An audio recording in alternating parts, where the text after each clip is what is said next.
Hi, I'm Tyson Franklin, and welcome back to this week's episode of Podiatry Marketing. I am joined by my co-host, Big Jim Mack. So, Jim, how are you doing today?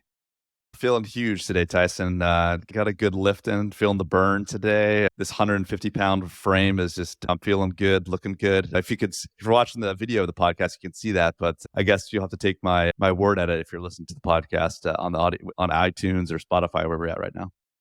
So, what did you say, the burn? What were you doing? What were you Squats, Yeah. all kinds of stuff like that. So just the muscle burn, the fatigue. Yeah.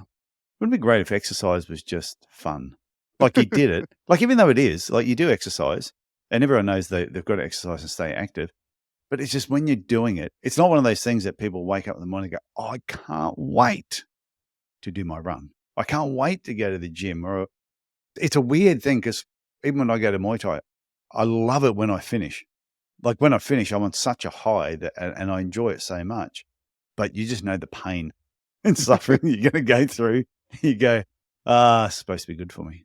I've been a runner basically my entire life. My dad was a coach, and it's been a cultural thing for me, the runner's Runners are lifestyle. weird. Yeah, I'm a bit of a weirdo. That's okay. But I would say after you run something like a marathon, 20 minutes or 30 minutes of a run really feels like nothing. And honestly, I probably do some of my best thinking. I don't listen to AirPods. I don't listen to our podcast or your Yeah. Podiatry Legends podcast on the run. I just let my mind take me where it wants to go. It's almost like a form of meditation, and one of the few times during the day where I'm away from work and family and kids, and it's a little bit of selfishly, it's a little bit of me time. Yeah, not everyone has that relationship with running. I don't expect that to be everybody, but it I wish I definitely did. provides me a lot of kind of a time to think, but also time to get away from things, which is nice. Yeah, I wish I did. I see runners, you'll be walking the streets or doing something, and you see someone just go past you, and all you hear is, they're like a gazelle just running, and you go, and they look so graceful. And when I ran, I looked like a wounded elephant. I was terrible. It was just, you could hear me coming. It was just awful. So I think some people are just designed to run and some people aren't. I was designed to run away if something was happening. I'd run fast. Sprinter. For sure. So now that we've got all our running habits and exercise out of the way, everyone's enthused now. They're probably putting on their running shoes. What are we talking about today, Jim? Yeah, so today we're going to talk a little bit about the importance of local visibility and some really specific ways to go about attaining that local visibility. In a previous podcast, we talked 13 different things that you can do. Yeah. And today we'll dig into a few of those and maybe introduce a couple other ones and how to execute on some of those ideas to really be seen as that local expert. Because I think that's really what it's all about. For most people who listen to this podcast, you have a private practice, you're trying to gain patient appointments in a very specific niche. Hopefully you have that area that a practice you love to do. So you can have that, you understand what you want. And these are some ways you can go after the patients in your local area to really provide them a valuable amount of care doing that, but also gain a lot of professional and personal satisfaction by providing that care to your patients. So it's like an extension of last week's episode when we talked about 13 things you do if somebody opened up across the road. We went through them all. This is like taking it, going probably a little bit deeper, but just in your local community area. Yeah, exactly. I think it's a matter of ways to execute or some tactics that can be utilized by people listening to this podcast so they can they understood what we talked about last week, but now they say, okay, what's that next step and how do I make that come true? Okay, so where do we start? What do you got? So what do you got on your list? How many are on your list? You got 13? I think I've only got 5 or 6 on this list. So it's not as extensive as lucky number 13, but we'll have a shorter list, but maybe give a little bit more bang for the buck on this one. We'll see. Okay, give us number 1. So number 1 is optimizing your website for local search. When you're working with a marketing provider or building out a website, it's really important that there are these kind of local location and relevant keywords that are baked into your website. So that means if you're in either a suburban area or you're in a small town or a big city, you need to make sure that you're building pages that reflect those different neighborhoods or those different suburbs or those nearby towns to make sure that you draw people from. So let's say I'm a podiatrist in the west suburbs of Chicago. Maybe it's near Naperville. So maybe I want to have a page about Naperville, but I also want to have a page about podiatrists serving different surrounding communities. So that's one way to really build up that local base. How do you do that? How do you include suburbs? Say, for example, I'm in Cairns. Right. just on the outskirt of Cairns is, say Earlville's like the southern suburb, but the suburb just outside of Cairns is called Warree, which technically is almost like its own town. So it used to be you drive in and you say, welcome to Warree, and then 100 meters later it'd say, welcome to Cairns. And my original clinic was in Warree. And the reason I moved from Warree to Earlville, because Earlville was actually in Cairns, and then I was actually found. This is going back in the old days. There's lots of stories like that, honestly. That if you're just like on the wrong side of, let's say, like Chicago, for example, if you're just outside of this, the kind of the line, the Yeah. city line, you won't show up in the searches for Chicago podiatrist or something. One way to get around that somewhat is, like I said, so if you had a page that said podiatrist serving Warree or podiatrist serving Cairns, you could basically have an opportunity to show up more in the organic section of the search results. You're not Okay. going to necessarily show up in the maps, but by building out these, what I call, you can have some of those local patients come to your practice and you'll be visible on things like internet search on Google, Bing, and other places. That it just makes you more locally relevant. Another aspect too is to make sure that you create a Google business profile, not only for yourself, but also for your clinic. Obviously, those will be in the town where your clinic is physically located. You want to make sure that that's optimized. It has all the services. That's what's going to make you show up in those maps that show up at the top of. Are you saying to do one for yourself personally? So it'd be the Big Jim Mac profile and Big Jim Mac's podiatry clinic. It's two separate profiles. Yeah, so I would say if you're a solo provider, you probably want to focus on one to begin with, and that would be something like, let's say it's Pro Arch Podiatry, Tyson Franklin Podiatrist would be one listing initially. Let's say you get 300 or 400 reviews or a significant amount more than like your local competition, then you can break it off, or you can have two at the beginning, but you really want to make sure that you're sending reviews just to one of them to begin with if you do that. So that's that first step, is your online presence. Your website has that local relevance, and also that Google business profile is super important. Okay. So been doing a lot of talking today. Okay. So once people have got the local search sorted out, what's the next step after that to be locally more visible? Yeah, the next step is really to encourage those online reviews. I think local patients want to see people either that they know or people that they trust sing your praises. It's one thing for you to put on your website like how great of a surgeon you are. You went to 3-year surgical residency or you did a fellowship. Patients don't really care about that. I don't care. So exactly. So they want to see other people in the local community talking about you. So whether that's testimonials, if you can have them on your web, online reviews that are moved over from like Google reviews over onto your website can be helpful. But really, I would say, like I mentioned there, Google reviews is the top dog. So you really want to go after Google reviews and try to get people to fill them out. But also in your own clinic, you need to have a system to gently and kindly ask for reviews from your patients. With either it's you or your staff, you really need to develop a system to have that happen.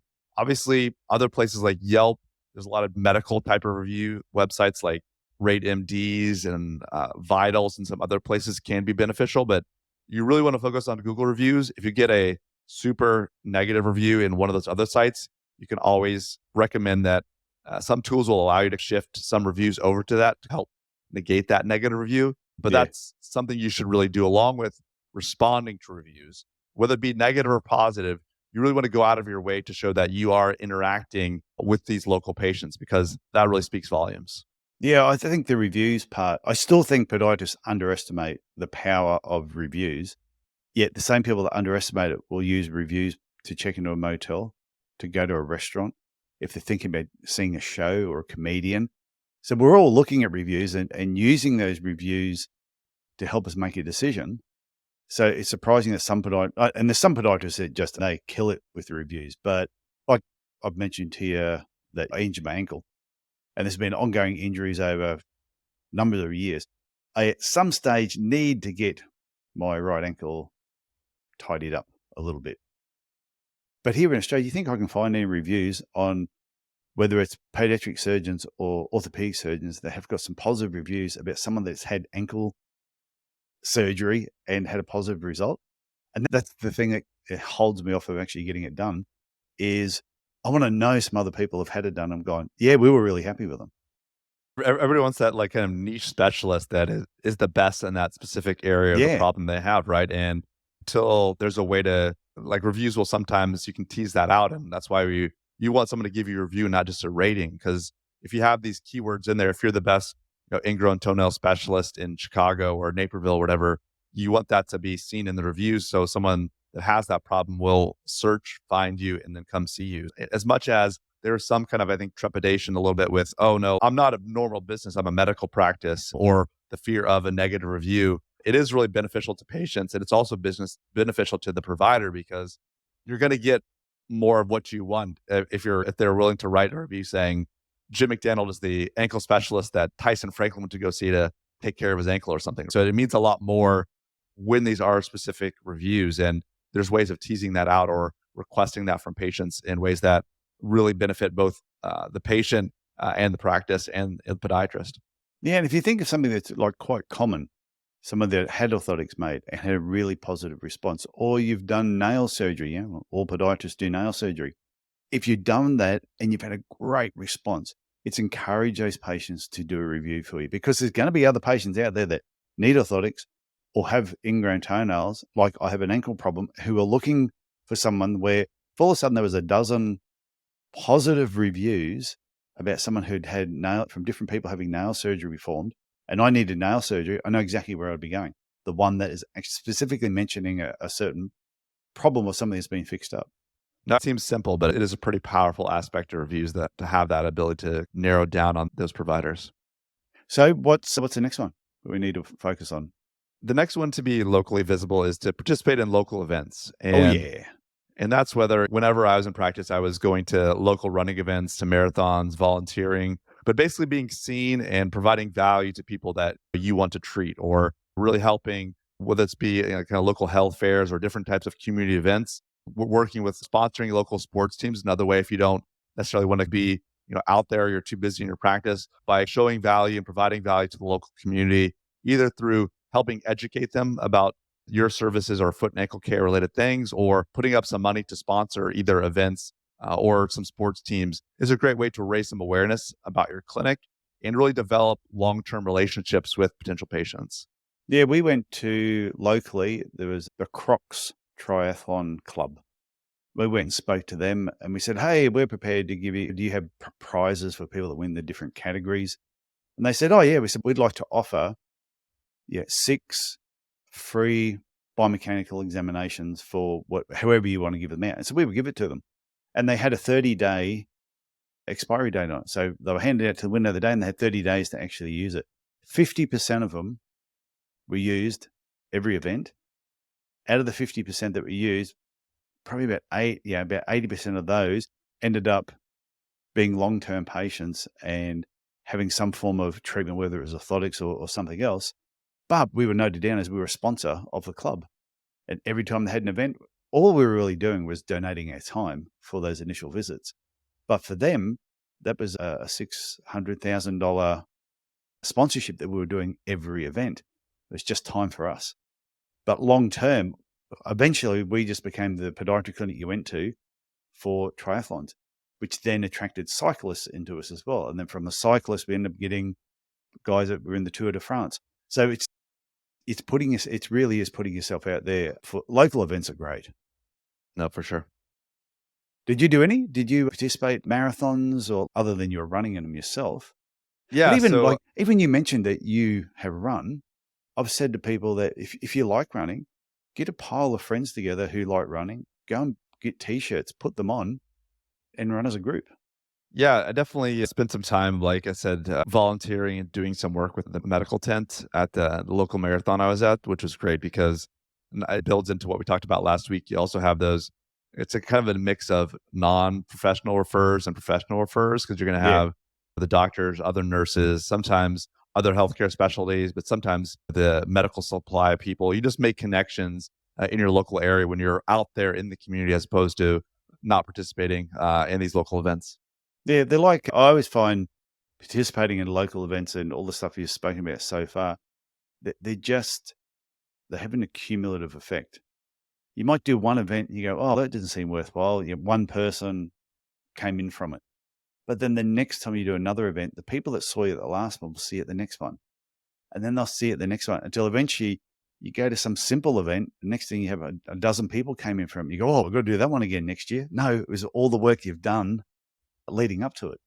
Yeah, it's that consistency. It's almost like a snowball effect, right? Yeah. Maybe that first time you go volunteer at the marathon, you're the new doc in town. They don't know you. They don't necessarily trust you there. But after year 3, 4, 5, you've been there. They've sent you a couple of patients, or they know that you're consistently treating this type of patient. It just takes off after time. I think this kind of relates to point number 4, and this is not only these local events, but it's also partnering with other local businesses. So having an opportunity to go to gyms or nutrition stores or running shoe stores or athletic stores or wellness centers, it's a great way to really develop these kind of win relationships. Maybe it's providing a clinic when you're talking they're going to promote you talking about running injuries, or you're talking about your proper foot care, or why you should wear certain types of shoe gear, or what are orthotics and those types of things. But these little maybe half an hours that seem like nothing to you on a Saturday or a Sunday or an evening, you do enough of these over time, you get to know the owner, you get to know the staff, you get to know some of their regulars that come in, that each running shoe store or each center has their kind of regulars.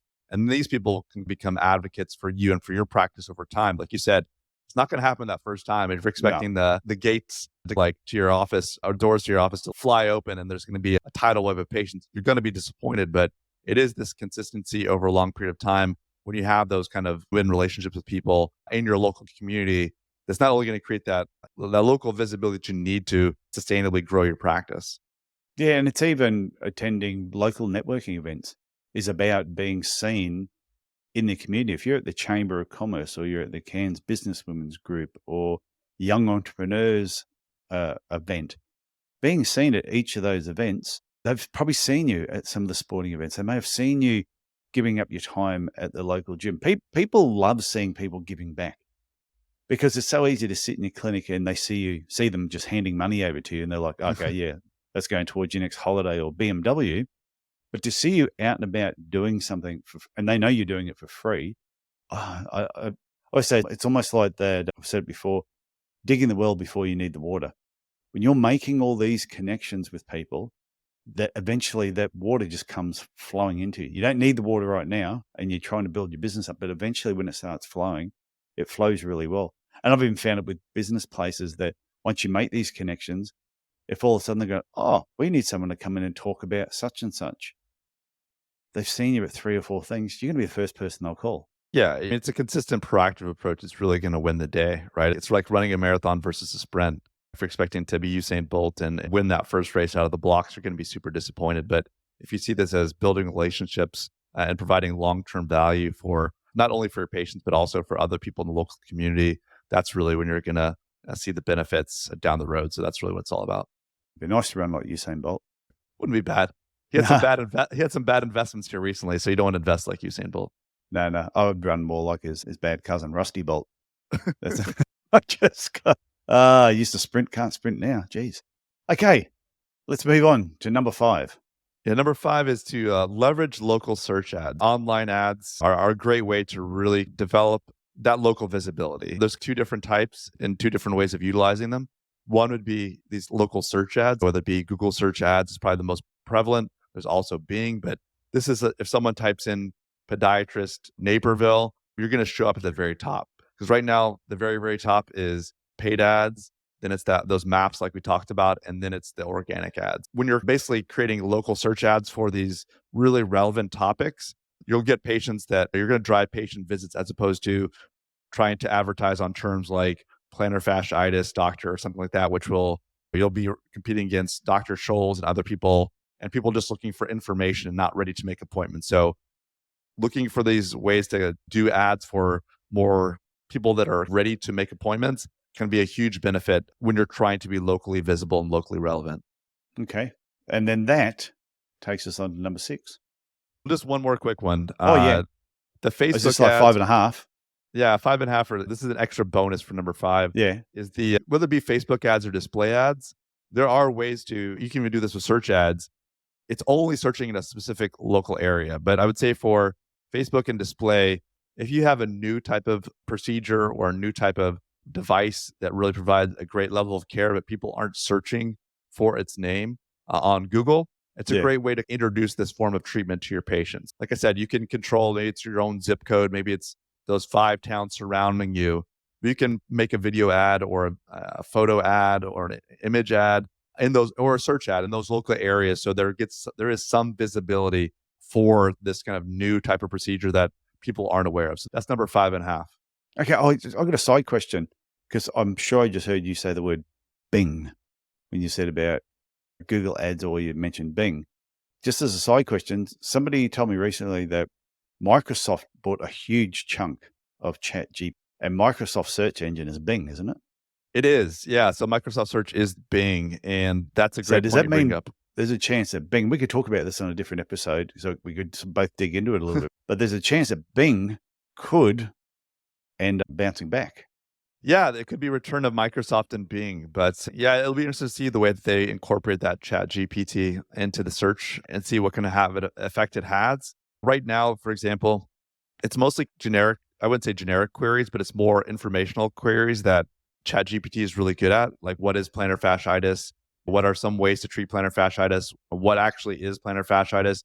Those are like, I would say it's really good at Chat GPT and even the Bing version of Chat GPT. And I think Microsoft gave, I like invested, I think, up to like $1 billion or something in this technology. So they're the ones that are They're developing chasing it. it. Yeah, exactly. But right now, it's pretty much contained currently to these informational queries or searches. But I think over time, it'll get smarter and maybe it'll incorporate some of this local relevance and visibility in there. But also, you can't, Google is a $1 billion a year industry or like company. So they have their own version called Bard that they're working on. I know it's like the worst name ever. It's probably worse than It's an Chat awful GPT. name, isn't it? Yeah, but they're working on that behind the scenes as well. So you're going to Good. see these battles of the AI search and the battles of the AI writers and all that kind of stuff. AI is going to become a bigger Battles are part of good, though. search in the future. Yeah. Whenever there's a battle, like I remember the beer battles in Australia, beer, B-E-R, not bears. And yeah, I remember when they had the big beer wars in Australia, and the only people that really benefited from it were the consumers. So So with it's good if Foster's yeah, versus who? no one drinks Foster's. Oh no, it was like each state used to have like their beer, and then all of a sudden there was a strike in Queensland, and our beer went on strike. What are you going to do? So they had to start bringing beer in from down south. But then all of a sudden that gave everyone the taste of, oh, the beer down south isn't too bad. And then all the beer wars happened after that when Forex came back. It's a long, dirty story. It's actually before, I think all that happened before I was even drinking. So that's how long ago it was. Let's get on to number 6. Geez, I get up some irrelevant stuff sometimes. No, it's fun stuff to hear about what's going on in Australia. I enjoy it. Number 6 6. Yep. Number 6 is offering some free educational opportunities for the community. So, we talked about previously about businesses and supporting local teams and being out in the community, but this is maybe this is bringing people into your practice, right? So this is things like having an open house just to show people your clinic and what you're doing. I think it's also an opportunity to maybe have 15 or 20-minute lecture or talk to specifically the patients you want to treat. So if it's runners, maybe you want to talk about plantar fasciitis or common running injuries within your clinic, or maybe there's a big sports medicine conference or a conference in the niche you enjoy doing where you're participating that to the benefit of the community. So this isn't really about, getting paid speaking gigs or really utilizing that as a revenue outlet. Maybe you can at some point get some speaking gigs, paid speaking gigs, and that would be interesting as well. But this is really about, like I talked about, the kind of long-term play. You really want to be doing things for your community. You live there, they're your neighbors. You want to provide some value to them, and by getting them into your practice or you taking part with other healthcare professionals on some of these community talks or conferences, it can really not only improve the health and wellness of your community, but also bolster your reputation and provide you more visibility with your peers. Yeah, we used to do an information night where we do, like I say, a talk at our clinic, and you might bring in somebody else and a few patients come along.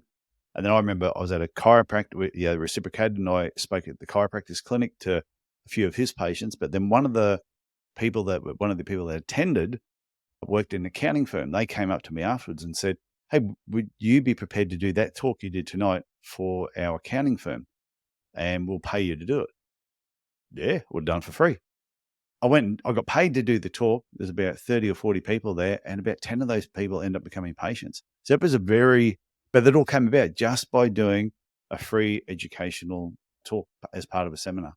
Yeah, it's like you talked about we've talked about this previously in other shows. It's about reciprocity, right? If people see you giving away this information and your expertise for free, they know that you're not necessarily just in it for yourself, and they're going to want to. That's going to build your reputation with them. It's going to build trust because, like we've talked about previously, maybe the first time you see somebody, it's like, who is that person? You're getting Yeah. to know them.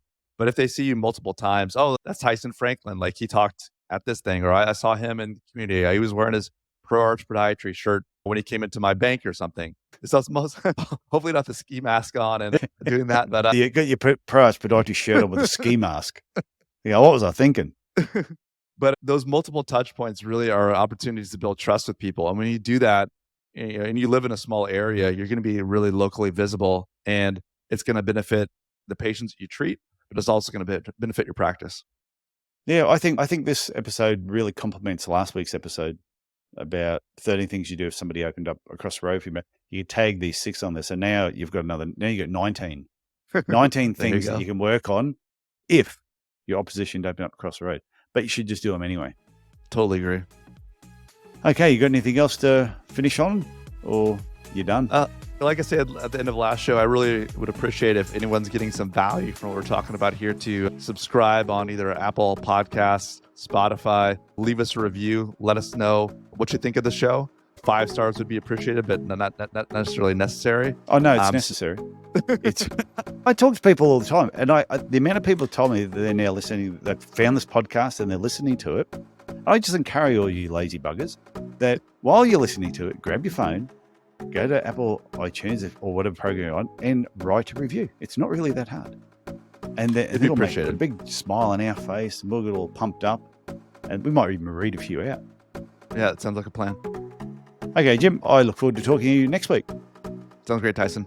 Bye now. Okay, bye.